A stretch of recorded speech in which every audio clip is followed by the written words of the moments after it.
Nihoyatda oq ko'ngil, yaxshi bir qiz bor edi. U bir kuni Facebook orqali chet ellik bir yigit bilan tanishib qoldi.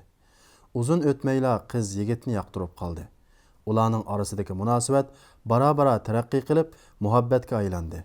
Yigit o'zining musulmon bo'lib, uning bilan to'y qilganligini bildirdi.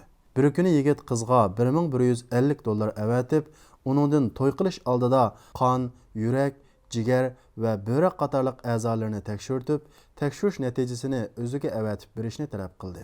Qiz qon tekshirish yetarli emasmi deb so'radi.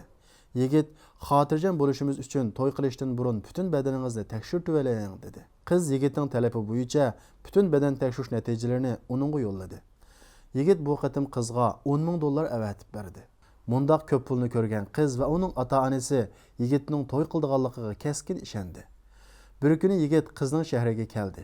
Yigit qizni bir qancha kun shahar sirtiga sayohatga olib chiqadiganligini deganda, qizning ota-onasi qizni uningga ishonib qo'shib qo'ydi. Shuncha yiroqdan jafo tortib kelgan ham nurg'un pul bergan bu yigitga qiz va uning ota-onasi tamoman ishongan edi. Shundoq qilib ular safarga chiqdi. Biroq qiz bir ketgunicha qaytib kelmadi. Tegi-taktini bilmaydigan bu yigit bilan qizning qaytib kelmaganligini ko'rgan ota-ona darhol saqchiga ma'lum qildi. 3 kundan keyin ular saqchilardan bir xabar topshirib oldi. Qiz shaharning bir tarafida tepilgan bo'lib, lekin to'limi afsus, qizning ichki a'zolari tamoman elib olingan edi. Jasadiga qarg'ili bo'lmaydi. Saqchilar hiliqi yigit haqida tekshirish olib borgandan keyin uning xalqaro odam organlarini setish maxfiy tashkilotining a'zosi ekanligi ma'lum bo'ldi.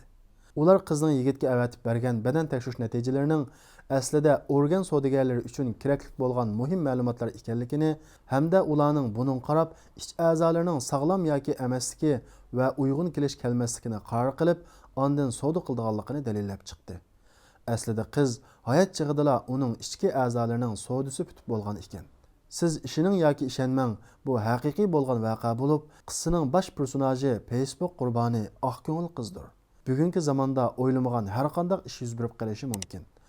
Ey aql egalari, ibrat elinglar. Ulug' Alloh mundaq deydi.